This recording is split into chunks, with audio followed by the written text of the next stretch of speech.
everybody, thanks so much for being here.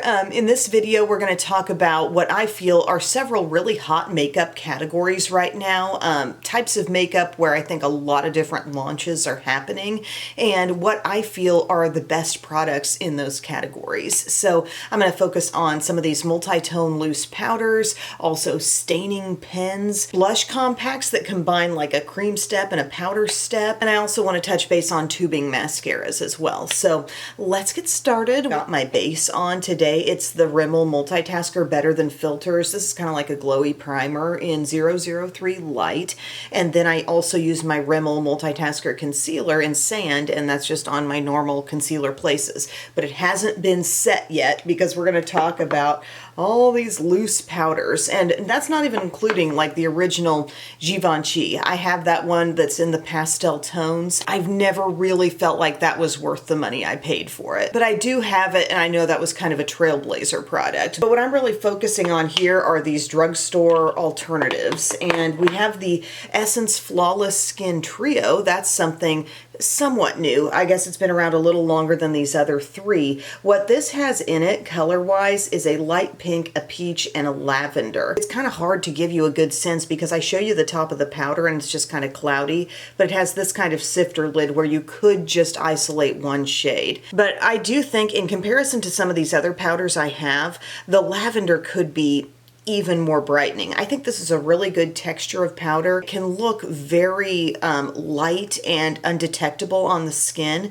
but if brightening is your ultimate goal, I think there's options here that can do even more for you, okay? Now the Morphe one, here we're talking a really light lavender, a rose, a yellow, and kind of a beige. And I feel like I can get a very brightening effect when I'm using just these two, because again, you have a cap in here, like it twists and it will put the open holes over just one section. So you can isolate what you tap into your lid. And if you're just working with these two, the lilac and the rose, I feel like I get a really bright under eye. But I start mixing in the other shades, and this might be for someone, but the other shades mix in and it feels like a better powder for all over the face. Once the yellow comes into play and stuff, it becomes a little less brightening on under eye and a little bit more of like an all over skin tone powder. And the shade we're talking about there is the Bright Balance Bacon Set. I believe they have other tones too. Now the most brightening two, in my opinion, are these, e.l.f. and Hard Candy. Hard Candy is working with 3 shades in one, a light mint green and 2 super light lilac shades there. You can see in comparison to Essence, where the lilac almost looks purple, these are very, very brightening, and they're reminding me a lot of my Fenty lavender powder. For quite a while, that was the only loose powder lavender option outside of when Besame had a little lavender loose setting powder, but this is called Blur On Lock Setting Powder. You once again have a twister lock that's going to let you isolate one shade at a time if you want, or you can get some of everything. I've used just one of the lilac shades. I've used everything and set my under eye with it and feel it is very, very brightening. Okay, it's a really good option. I'm trying to see what the actual shade is on it, if that's listed anywhere. It's just the one that has the green, the lavender, and then like an even lighter lavender. I think you'll feel very impressed with the brightening that this offers, but the utmost brightening one has got to be this one from e.l.f. And keep in mind, this comes in different tones. So if you're watching this and you're like, do I want to be as bright as her, or I have a deeper skin tone? There's other shades in this, but it's the e.l.f. Set It Bright Correcting and Brightening Setting Powder. This shade option is fair, and I just feel like everything in here is super light and brightening. Really light pink, really light lavender. The mint and the almost like yellowish orangey shade, everything's super bright. The way the packaging is, you do get a puff, which is totally usable. If you get a round puff like this, just wrap it around your finger. And then you have a sifter here where you could twist it and get one shade at a time, or you can lift the whole thing out and tap everything into your lid, let's say. I've been using every part of it just to kind of see, like, is this really the most brightening? And something about this mix, I do really feel like it's super brightening. And the ability to fully remove this, you can isolate a shade, but you can totally remove it, and then you get equal parts of everything when you go tapping this in. Whereas with the others, you do have that slider that is just in there. And if you want to mix shades, you're going to have to kind of think about, am I tapping out the same amount of this one as that one? With e.l.f. you just turn it over, you know, and you take the sifter out and you've got everything. So I kind of like the construction of e.l.f.'s better. I also like how the packaging is more flat as far as loose powders go, which are always pretty bulky. I mean, Hard Candy's packaging is going to take up some room in a drawer. e.l.f. went with a little more flat design, which I like, and all the tones are just so light and bright. So if you're looking to take that concealer you put on and bring it even lighter, this is an option. And if you're thinking, I'm not really interested in having multiple tones, I just like my good old skin tone setting powders from Laura Mercier or Wet n Wild, or maybe you found a great light pink one that you like, that's great.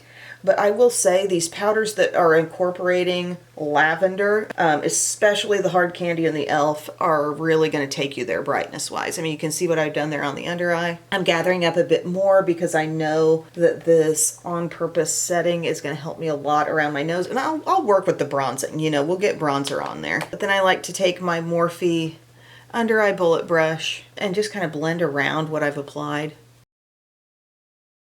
But there we go, we're brightened and set, and even for its lightness, it's not looking too thick and cakey, which I think is the risk you run with powders that are very, very light. Sometimes they just kind of sit on the skin and don't make sense. I would say my top pick among these, all things considered, is the e.l.f. Hard Candy is a close second if brightening is your utmost goal. I just think it's checking all the boxes for undetectable looking texture, brightness. Every shade just kind of works together to actually contribute to the brightness. You can use everything and feel like you're getting the full effect, not, oh, I have to avoid this shade or else it changes the way the powder is on my skin. They're all really light and they're not too loaded with color pigment. Morphe's, I feel, just has a little more color pigment maybe going on in their shades, and that's why I noticed the difference there with it not being quite as bright when you use everything. But yeah, that's my take on the multicolored loose powders. Alrighty guys, I just added a little bronzer. It's my Wet n Wild Wet Shady Beaches. Even though the cap is totally broken, I still keep her and reach for her often. Now the next product category I want to talk about are these blushes that are kind of a Patrick Ta copycat, where you've got the cream and the powder. And I think there's more out there than I even own, but I'm mainly talking about Morphe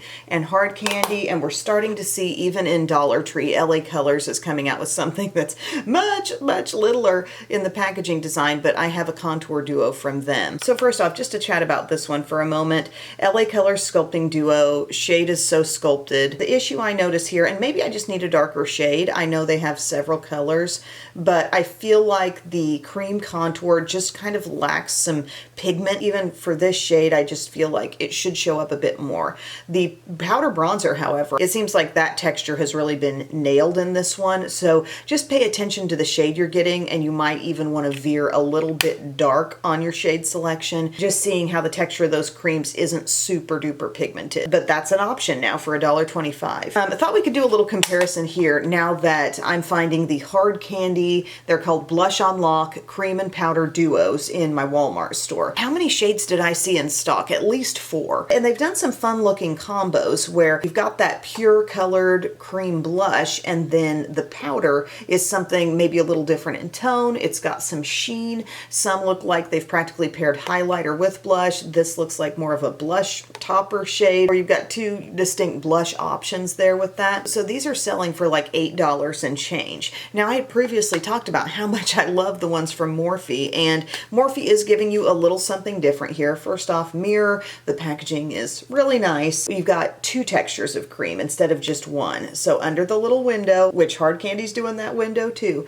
you've got a pure colored cream, a cream with some level of shimmer. Some are more shimmery than others, and then your powder down at the bottom. And I think these are so nice, and the pigment is rich, and the shade selection is really varied. They've got this one called Cabana Club that is super reddish. I've got a mauve one that I love. I've got pinks. Morphe's doing bronzers this way too, but get this. The cost on these is $19 a pop, $10 more than Hard Candy. And if this is a product category you're wanting to experience, that's a pretty big leap. And the Hard Candy quality is, I think, very good. The shade selection doesn't quite bounce around as much as Morphe's does. I feel like at least everything I laid eyes on in the store from Hard Candy seemed a bit more earthy. This shade that I'm holding here is called Royal Flush. I know I used this in my last video, but now this is the topic today and I'm using it again. Really easy to work with cream blush that just taps on, it's pigmented. And you know, every time you open one of these, you don't have to use both steps.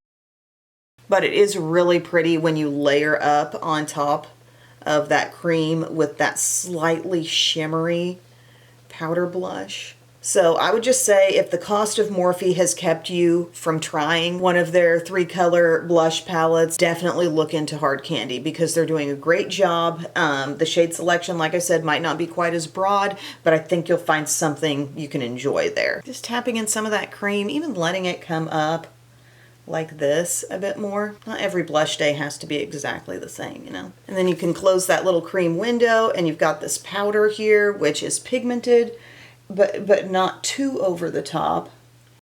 And look at the added glow it gives. It's definitely highlighter optional skin for me. I feel like it just bumps up your evenness, your pigment overall on your cheeks. I'm a fan and I'm giving you the go-ahead on the Hard Candy. Alrighty guys, I'm back. Brows are done and eyeshadow is done. Today I used my Sydney Grace Hot Mess palette and I went into the blue, baby. I went into this one on my lid. First off though, I put this in my crease, just blended that out. I did some of the dark olive green, like, I don't know, maybe more of a forest green actually on my outer corner, that on my lid, and then I just kind of redefined my outer V area with the dark brown. I love the way that comes together. It's kind of a dusty blue, if that makes sense. It's not super pure and it's not exactly an ultra light blue either. Just a really cool shade. But that brings me into my conversation about tubing mascaras. And I've got several from the drugstore here.